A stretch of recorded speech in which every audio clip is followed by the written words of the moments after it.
Bueno, bienvenidos hermanos, un domingo más. Qué bendición tenerlos con nosotros.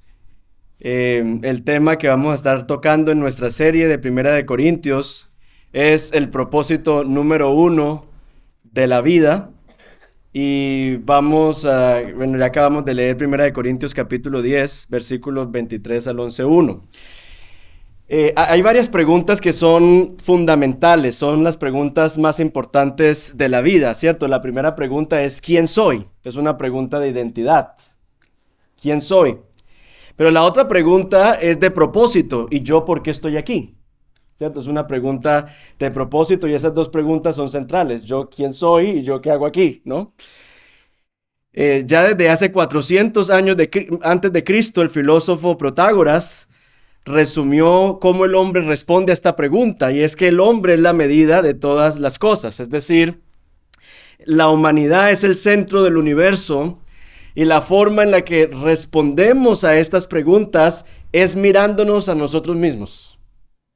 ¿Yo qué hago aquí? ¿Yo quién soy? Yo defino quién soy, yo defino mi propio propósito, y como si hubiésemos pasado la página del periódico al mundo de hoy, este mismo asunto se ve reflejado en nuestra cultura, ¿cierto? Vivimos enfocados en satisfacer nuestros propios deseos, muchas veces sin importar el otro y en ocasiones por encima del otro.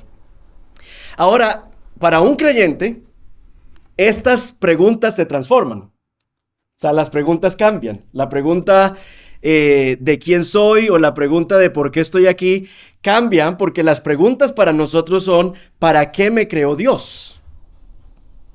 O ¿por qué me salvó Dios a través de Cristo? O sea, ¿cuál es el propósito por el cual Dios me creó? ¿Cierto? Y también ¿para qué me salvó Dios? O sea, si yo estoy en relación con Dios, ¿por qué Dios no me lleva ya a su presencia? O sea, ¿por qué me salvó Dios a través de Cristo? Y la respuesta a ambas preguntas, ¿por qué te creó Dios? ¿Y para qué te salvó Dios a través de Cristo? Es la misma. Dios nos creó y nos salvó para que le glorifiquemos todos los días y en todas las áreas de nuestra vida. Sencillo, ¿no? ¿Para qué nos creó Dios? Para que le glorifiquemos a Él. O sea, en vez de vivir una vida ensimismada, para que le glorifiquemos a Él todos los días en todas las áreas de nuestra vida. Ahora, Pablo está resolviendo un asunto puntual en la iglesia de Corinto. La pregunta que ellos están resolviendo es si era lícito para un creyente, si era permitido para un creyente comer alimentos que habían sido ofrecidos previamente a un ídolo. Esa es la pregunta que nos ha traído todos estos domingos estudiando. Y Pablo va a mencionar varias acciones prácticas que nos ayudan a nosotros a vivir para la gloria de Dios, aun cuando estamos enfrentando estos dilemas, como esta pregunta: ¿es lícito, no es lícito? ¿Es permitido, no es permitido? ¿Hasta dónde puedo llegar? Y lo primero que Pablo nos dice es que hacemos lo que edifica a los demás. Esos son los versículos 23 y 24. Comienza diciendo: todo es lícito, pero no todo es de provecho. Todo es lícito, pero no todo edifica. Nadie busque su propio bien, sino el de su prójimo. Ahora, es muy interesante porque estas preguntas y estas frases que utiliza Pablo ya las utilizó en el capítulo 6, en el versículo 12. Pero no con respecto a la gente, a mi prójimo, sino con respecto al cuidado que nosotros tenemos que tener de nuestra propia vida de santificación. En el capítulo 6, versículo 2, él dice: todas las cosas me son lícitas, no todas me son de provecho. Todas las cosas me son lícitas, pero no me dejaré dominar por ninguna. Entonces, lo que vemos nosotros aquí es que Pablo está diciendo: de la misma manera en la que tú buscas tu propia edificación, de la misma manera en la que tú cuidas tu propio caminar de santidad con el Señor, de esa misma manera tú debes velar por la edificación de tu hermano, de tu prójimo. Tienes que hacer lo que edifica a los demás. Y me parece a mí que esto es bastante desafiante, porque normalmente cuando nosotros pensamos en nuestra relación con Dios, lo pensamos es en términos verticales. No es que yo estoy bien con Dios. Yo estoy orando. Yo estoy leyendo la palabra. Yo estoy bien con Dios. Pero aquí en la carta a los Corintios y bueno, en el resto de la escritura, el Señor está continuamente recordándonos que la santidad tiene que ver con mi prójimo. Que no es un asunto de, ay, ya hice el devocional, ay, ya me tomé el café con Jesús, ay, ya no sé qué, y ay, yo estoy en las nubes con el Señor. Que la santidad incluye a mi prójimo. Vivir para la gloria de Dios incluye a mi prójimo, incluye a mi hermano. Otros autores lo dicen de otras formas. ¿Cómo dices tú que amas a Dios a quien no ves, si no amas a tu hermano a quien ves? Eso es primera de Juan. O sea, es el mismo punto una y otra vez. Mi vida de santidad, vivir para la gloria de Dios, incluye a mi prójimo. Pablo en 1 Corintios 3 dice, ¿no sabéis que sois templo de Dios y que el Espíritu de Dios habita en vosotros? Si alguno destruye el templo de Dios, Dios lo destruirá a él, porque el templo de Dios es santo y eso es lo que vosotros sois. Yo no sé si estamos leyendo, entendiendo lo que está diciendo aquí. ¿Quién es el templo de Dios? El edificio. Nosotros, ¿cierto? Eso es lo que está diciendo aquí. Nosotros somos el templo de Dios. Y si alguno destruye el templo de Dios, es decir, si alguno destruye a su hermano, porque nosotros somos el templo de Dios. Si alguno destruye a su hermano, que es el templo de Dios, ¿qué va a pasar? Dios lo destruirá a él. Y dice la razón, porque el templo de Dios es santo. O sea, no podemos desvincular la santidad de mis relaciones con nuestro prójimo. Ahora, en el contexto que está Pablo hablando en la carta, en el asunto cultural, la mayoría de las carnes en el mercado, en eventos sociales, habían sido dedicadas primero mediante ritos a deidades paganas. Entonces los hermanos están allí en una situación de que unos dicen, pues eso no tiene ningún problema, y otros dicen, no, es que para nosotros sí tiene un problema, porque nosotros hemos crecido en eso y eso a mí me transporta otra vez a mi antigua vida. Y por eso, ya yo les hablé de esta tabla anteriormente, pero lo que pasa es que en estos versículos Pablo no dice algo nuevo a lo que ya ha venido diciéndonos una y otra vez. Entonces vamos a repetir lo mismo que ya hemos visto en los versículos anteriores. Pero todos nuestros asuntos tenemos que ponerlos o mirarlos a la luz de estas categorías. Estoy hablando de un asunto de preferencia. ¿Es la situación que yo tengo con Jennifer un asunto de preferencia? Es decir, si yo estuviese en los zapatos de Jennifer, esto sería lo que yo haría.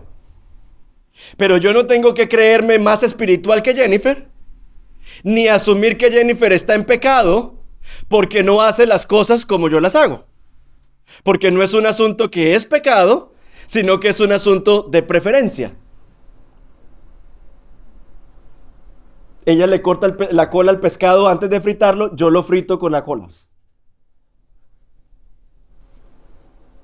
Es un asunto de preferencia.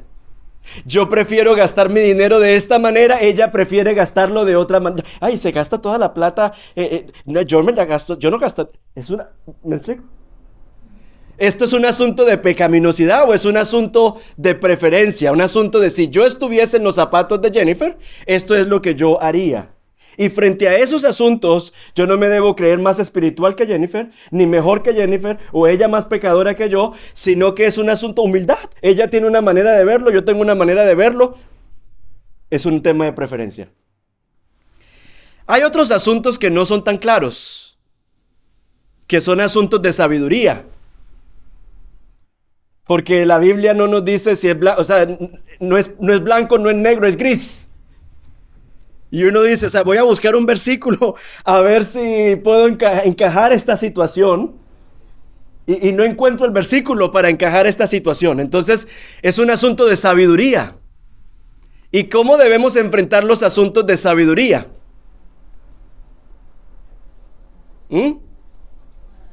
Con oración. Si alguno está falto, Santiago capítulo 1, si alguno está falto de sabiduría, pídala a Dios, que Dios no es mezquino y la dará abundantemente. Pero hay otros asuntos que son de conciencia. Es decir, aunque no son explícitamente pecado, me siento contaminado llevando esto a cabo por una experiencia pasada que he tenido con este tema.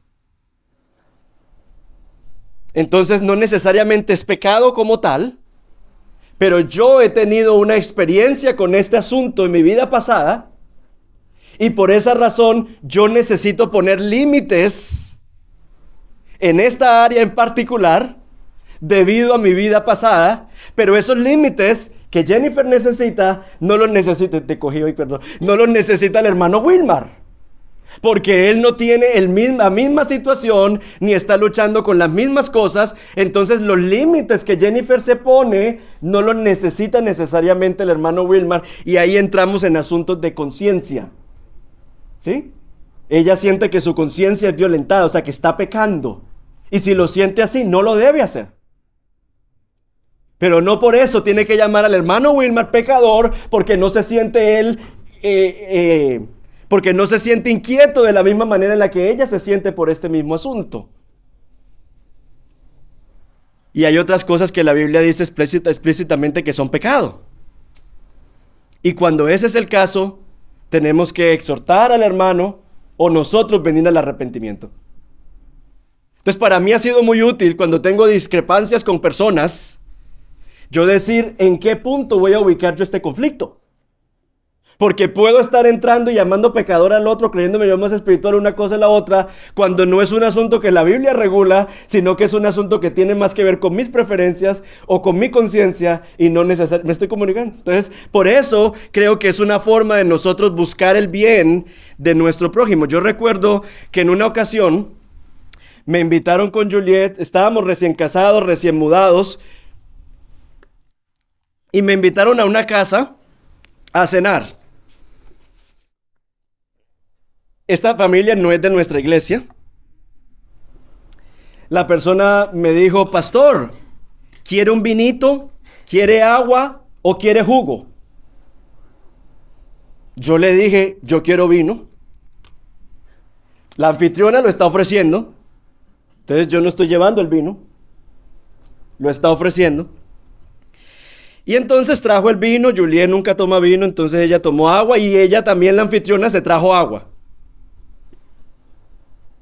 Al ver que no le pregunté por qué no estaba tomando vino, que eso es asunto de ella, me dijo, ay, no lo acompaño porque para mí eso es pecaminoso.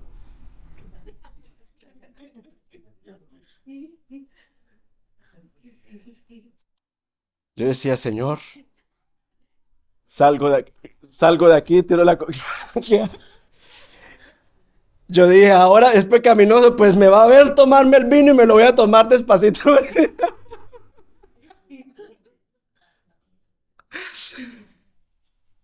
Ahora, si esta hermana que es de otra comunidad, ubica el asunto de acuerdo al cuadro, se dará cuenta que es un asunto de preferencia. ¿Sí?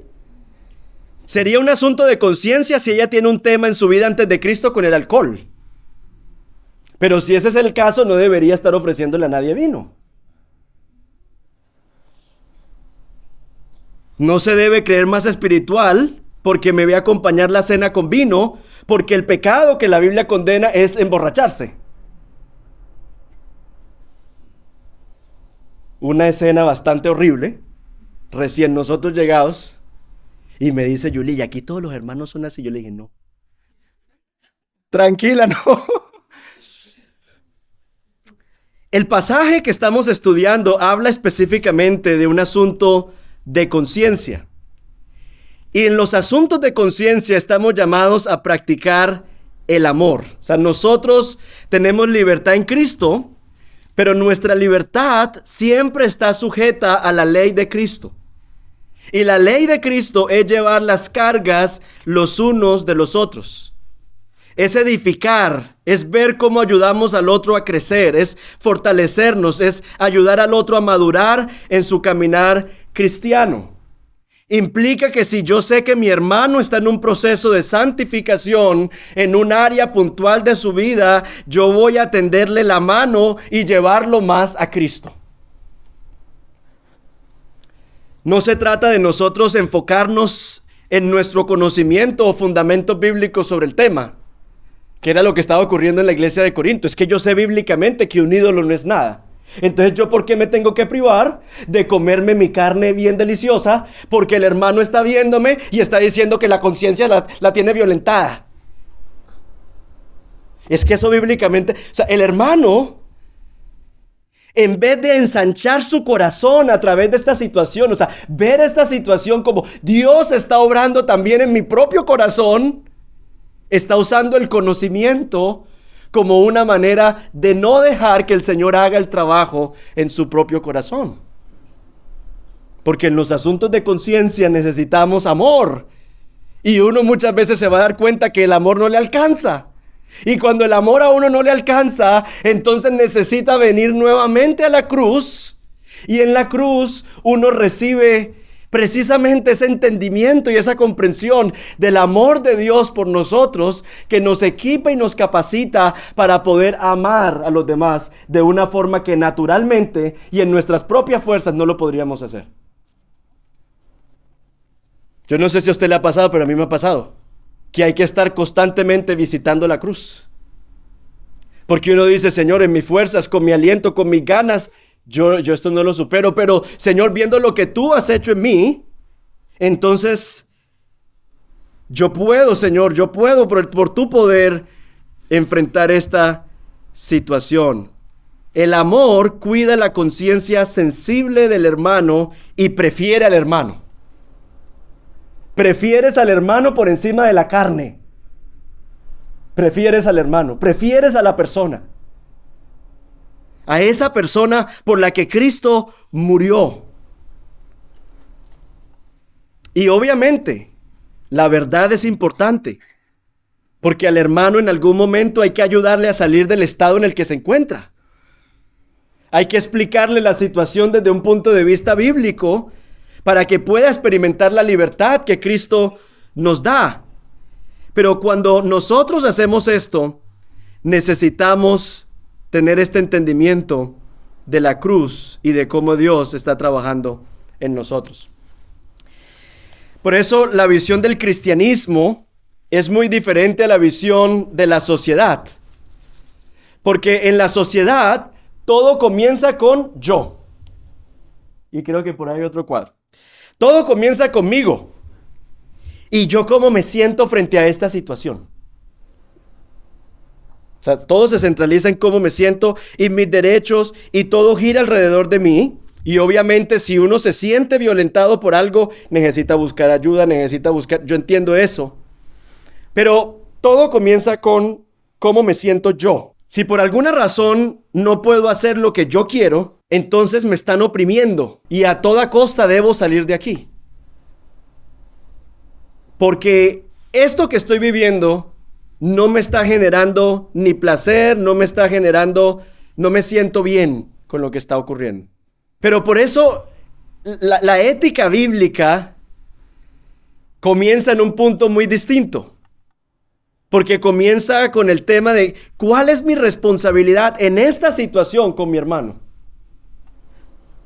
O sea, me desentrona a mí.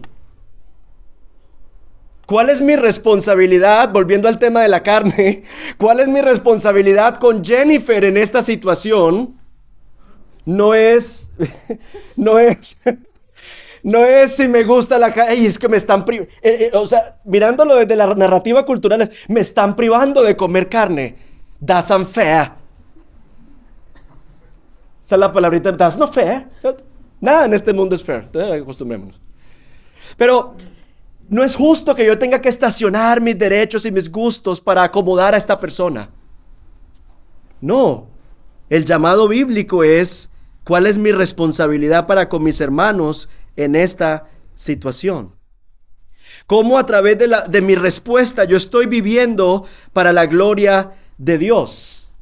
Y en vez de entrar en el juego del oprimido y el opresor, yo lo que tengo que ver es que el Señor me está transformando a través de esos actos de obediencia a la palabra. Dios toma mi obediencia a la palabra para transformarme y hacerme más como Jesús. La razón por la que nosotros podemos venir todo el año, estar expuestos a la palabra todo el año, es porque escuchamos la palabra, pero la palabra no necesariamente nos está llevando a la obediencia. Y es la obediencia eso que toma el Espíritu Santo para formar a Jesús en nuestras vidas. Y finalmente, el impacto que tienen mis decisiones en mi madurez cristiana. Ese es el primer punto. Mi llamado es hacerle el bien, lo que edifica a mi prójimo. Pero lo segundo, y este es más corto que el primero, es que estamos llamados a reconocer que toda la creación es el buen regalo de Dios para nosotros. Y eso lo estuvimos viendo en el versículo 26, donde dice, porque el Señor es la tierra y todo lo que hay en ella. Entonces, tenemos que recordar que todo lo que existe en la creación proviene de la mano generosa de nuestro Padre Celestial. El alimento diario, las relaciones, el trabajo, la salud, las destrezas que tenemos, los talentos. Todo es un regalo de parte del Señor. Dice Santiago 1:17. Toda buena dádiva y todo don perfecto viene de lo alto, desciende del Padre de las luces, con el cual no hay cambio ni sombra de variación. En este tema de la comida, la carne, en este caso, es un regalo de Dios. En el caso de la cena a la que a mí me invitaron, el vino es un regalo de Dios. Todo lo que tenemos, no el abuso de las cosas buenas que Dios nos ha dado. Ahí es donde entra el pecado. Cuando yo abuso de los buenos regalos que Dios me ha dado, ahí entra el pecado. Pero hermanos, todo lo que tenemos es un regalo que Dios nos ha dado. Y tenemos que verlo así. Y es la voluntad de Dios y glorifica a Dios que nosotros veamos su mano generosa y bondadosa en todas las cosas que tenemos en nuestras vidas.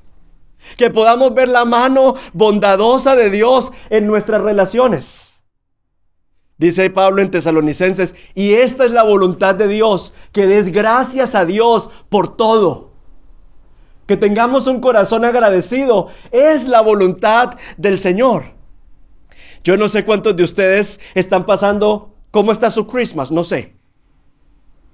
Si están frustrados, si están desanimados, si están emproblemados, si están endeudados, o todas las anteriores. O si están frustrados porque el año se está acabando y los hijos, las expectativas de lo que creíamos, de lo que esto, no son. Pero ¿cómo glorificamos nosotros a Dios en medio de las situaciones que estamos viviendo, hermanos? Recordando que toda buena dádiva, que aún esos hijos que te hacen llorar por su pecado, ellos como tal son un regalo de Dios. O sea, es el pecado, la pecaminosidad, lo que trae dolor a tu corazón, pero ellos son un regalo de Dios. Que todo lo que tenemos es un regalo de Dios. El hecho de que tengamos techo, que tengamos comida, el hecho, hermanos, de que podamos celebrar estas festividades con alimento en nuestra casa.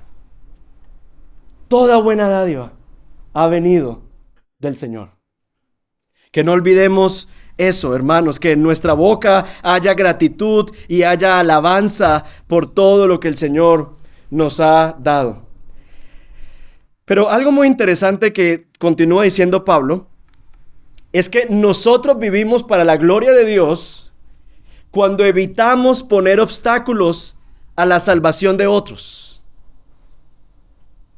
Cuando evitamos poner obstáculos a la salvación de otros. Y es interesante porque me parece que Pablo está diciendo tres cosas con relación a nuestras relaciones con los no creyentes.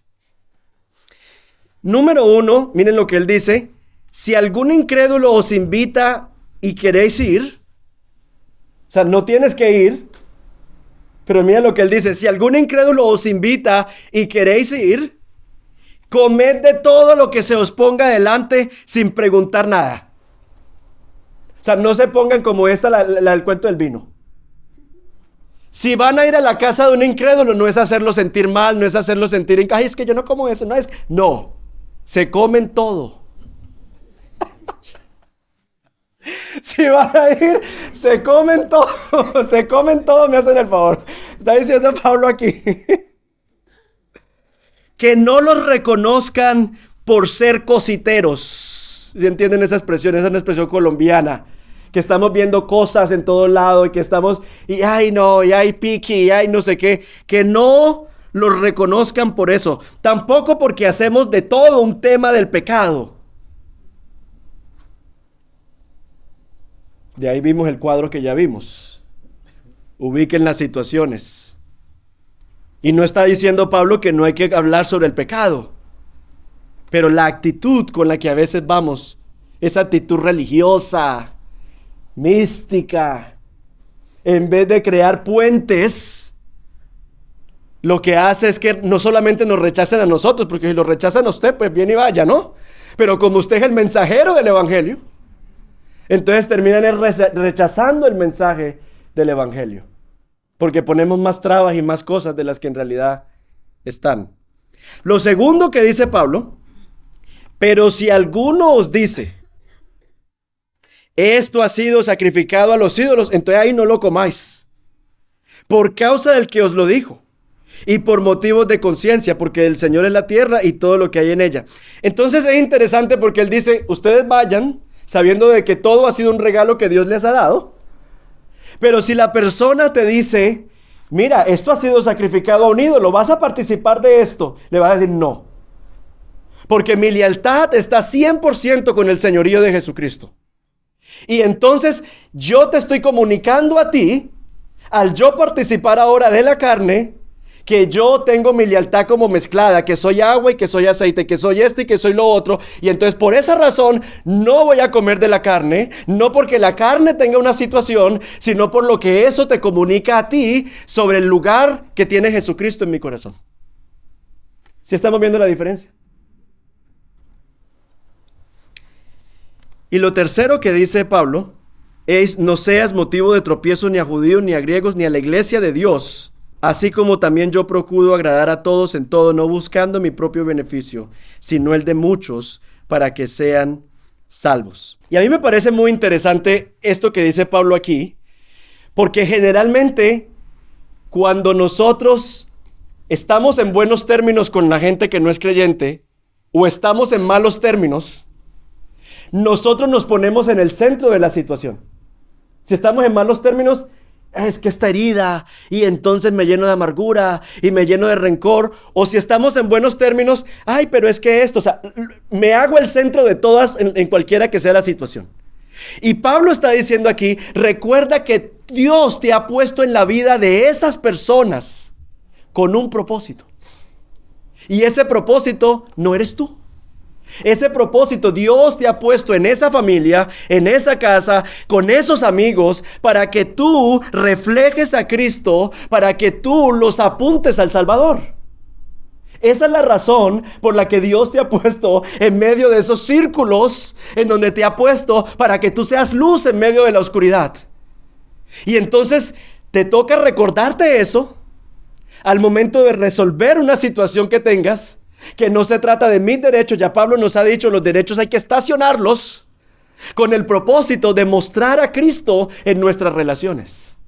Entonces, creo que es muy útil. La razón, ¿cuál es el propósito de mi vida? ¿Por qué estoy yo en esta casa cuidando a esta niña? La razón por la que el Señor te ha puesto ahí, aparte de que tu luz ilumine la relación con esa bebé, es para que ellos, al ver la forma en la que tú vives, puedan glorificar a Dios y ver, no, esta persona, mira, Dios está en esta persona. Dios te ha puesto allí con ese propósito. Y cuando empiezo, y es que miren, entonces has perdido el rumbo y has perdido el norte de que no se trata de ti. De que Dios nos ha creado, pero no se trata de nosotros. Nosotros hemos sido creados para hacer su imagen. Nosotros no somos la imagen. Para reflejar su gloria, no nuestros caprichos y nuestros deseos. Para eso hemos sido creados. Para que en medio de un mundo que está tan sumido en la venganza, en el odio, nosotros podamos mostrar la gloria de Dios. Hermanos, nuestras acciones pueden levantar barreras para el avance del Evangelio.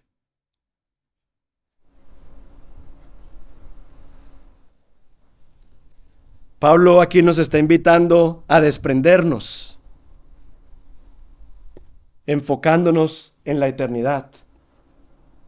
No solo la nuestra, sino la de todos aquellos que están en esta ciudad. Una ciudad con más de 9 millones de habitantes, que necesitan escuchar el mensaje del Evangelio. Y lo han escuchado. Pero no solamente necesitan audio, sino también video.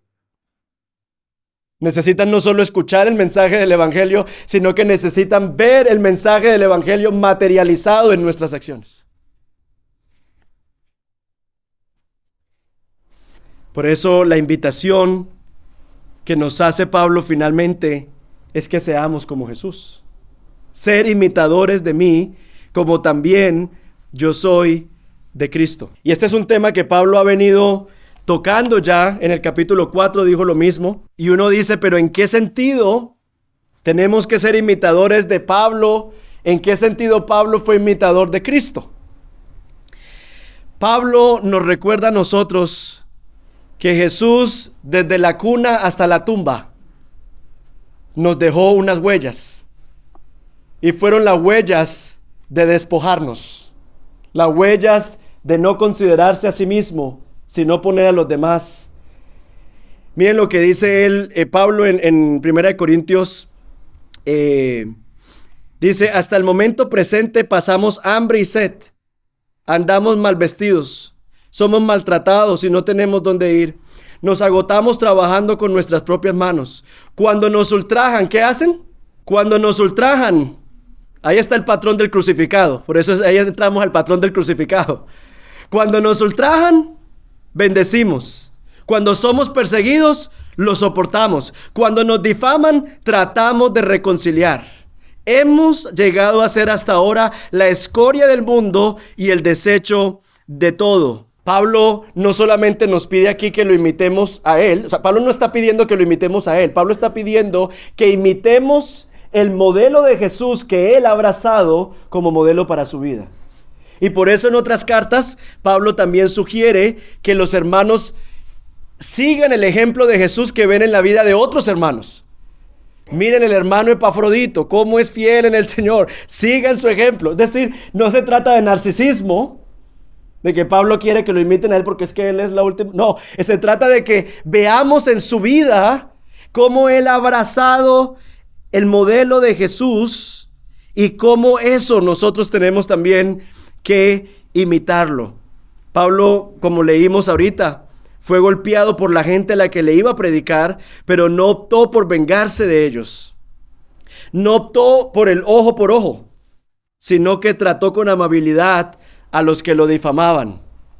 Y Pablo aquí lo que está haciendo es siguiendo lo que vemos en Jesús, Marcos 10:45, quien no vino para ser servido. No vino para ser servido, sino para servir y para dar su vida en rescate por muchos. ¿A qué vino Jesús? El Rey de Reyes, Señor de Señores, del que cantábamos ahorita, que quién es el Rey de Gloria, ¿cierto? Estábamos cantando ahorita, el que merece toda la gloria, toda la honra, todo el honor, creador de todo lo que existe, viene a nuestro mundo, no para que le den likes, no para que le hagan las uñas, no, vino para servir. Vino a servir. A servirnos a nosotros. Y vemos su ejemplo desde la cuna hasta la tumba. Un ejemplo de servicio. recordemos nosotros lo que estamos celebrando en estas festividades. La encarnación, que fue un acto de despojo de Dios, de no usar sus privilegios divinos, sino limitarse a través de la encarnación a vivir como nosotros, para poder tocar nuestra miseria y alcanzarnos. Recordemos nosotros el ministerio de Jesús, cuando el tentador le dijo que convirtiera las piedras en pan. Y Jesús no lo hizo para saciar su hambre personal, pero sí multiplicó los panes para saciar el hambre de la multitud. Recordemos la vasija que tomó el Señor, que no fue la de Pilato para lavarse las manos, sino que fue la vasija para arrodillarse y lavarle los pies polvorientos a sus discípulos. La enfermedad de muchos sanó, pero en la cruz no curó su costado ensangrentado. Y finalmente la gente le gritaba, desde la cruz, estando el crucificado, la gente le gritaba: sálvate a ti mismo y te creemos. Pero ¿era él o éramos nosotros? Entonces, desde la cuna hasta la tumba, Jesús nos mostró un ejemplo de despojo. Porque Jesús sabe que lo único que revoluciona el mundo es el ejemplo de Jesús. No la tolerancia de que sí, te tolero por allá. No. Es el ejemplo de Jesús que transforma nuestro corazón y abre campo para todos aquellos que necesitan el abrazo, el amor del Señor. Eso es lo que renueva y transforma el mundo. Y por eso Pablo nos está diciendo: sean imitadores de mí, así como yo lo soy de Cristo. Abracen este mismo patrón de la cruz. En este problema de la carne, ¿qué importa la carne? Despójense de eso, no importa, lo que importa es tu hermano, es tu prójimo. Cuando uno ve en el libro de Hechos, uno ve el avance de la iglesia. Y la iglesia está avanzando por el poder del Espíritu Santo, pero también ustedes van leyendo y van mirando, y es porque la gente se está despojando. Esteban, la gente vendiendo esto, o sea, la gente se está despojando porque el avance del evangelio solo avanza cuando nosotros como pueblo de Dios abrazamos el ejemplo de Jesús. Ahora, la razón por la que creo yo que el Señor nos tiene escuchando lo que ya hemos escuchado es porque solemos decir: ay, qué lindo el mensaje. Pero se queda simplemente como un asunto intelectual que no baja a nuestro corazón, porque en nuestro orgullo estamos tan llenos de nosotros mismos que no permitimos que el mensaje tenga el efecto que tiene que tener en nosotros. La Escritura nos enseña a amar a nuestros enemigos, pero tu orgullo te va a decir: pero hay casos de casos. Sí, ese texto dice eso, pero hay casos de casos. Y entonces el mensaje de hoy no cumple su propósito, porque nosotros estamos tan llenos de nosotros que por eso el mensaje y el llamado es a que nos despojemos para que la palabra de Dios plantada en nuestro corazón pueda dar el fruto que necesita dar.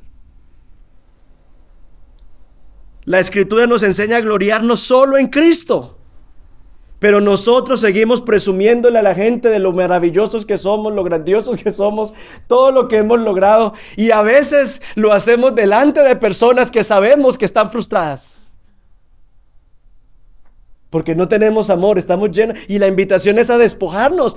Que no ponemos el pesebre, ponemos las luces. Hermanos, lo que estamos celebrando es el despojo del Hijo de Dios, que no escatimó ser igual a Dios, sino que se despojó. Entonces abracemos el espíritu de la encarnación de Jesús, si queremos celebrar la Navidad. Ay, ya le compré a fulano una loción de 80 libras. Sí, pero es que es el que te ha hecho bien y te cae bien.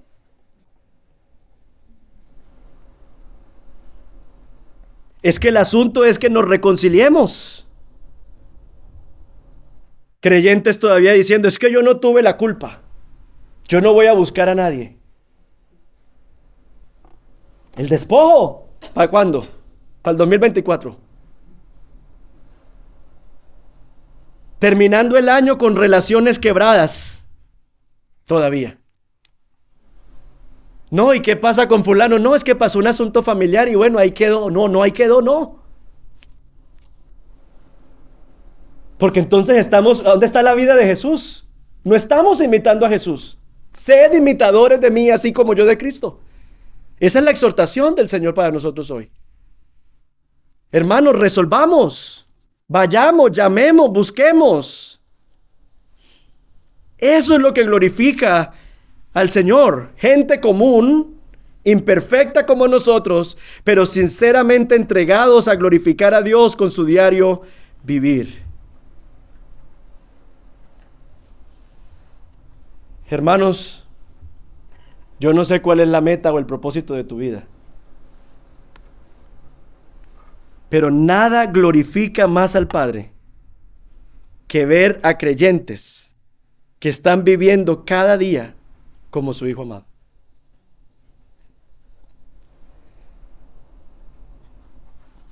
Yo quiero glorificar a Dios y ponerle una sonrisa a Dios. No, ¿y cómo lo haces? No, yo comparto, le doy forward a los mensajes cristianos que mandan, yo subo mensajes cristianos a Facebook. No. Es la vida del crucificado la que estamos llamados a abrazar. Eso es lo que glorifica a Dios. ¿Qué es lo que más trae gloria a Dios? Hermano, lo que más trae gloria a Dios es Dios ver en cada uno de nosotros que estamos viviendo un día, cada día más, como su Hijo amado vivió aquí en la tierra. Que estamos siguiendo sus pisadas. Que estamos crucificando nuestro orgullo. Que estamos diciendo, con Cristo estoy juntamente crucificado. Y ya no vivo yo, sino que vive Cristo en mí. Porque cada vez que decimos, no lo voy a hacer y no voy a buscar y no voy a llamar, estás viviendo tú, no Cristo en ti. Tenemos que menguar para que Él crezca. Como dijo Juan el Bautista, es necesario que yo mengüe para que Él crezca. Y así el mundo verá la gloria de Dios. Hermanos, cada vez, y con esto termino, cada vez que se evidencia el yo y no Cristo, estamos privando al mundo de ver la gloria de Dios. No se trata de ti.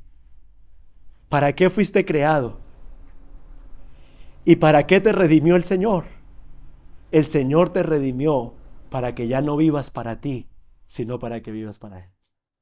Para eso te redimió el Señor y para eso te creó el Señor. Así que, hermanos, esta ha sido la palabra del Señor, que si vamos a abrazar, no es cantando Belén, no. Es abrazando la vida que Jesús vivió. Una vida que glorifica al Padre.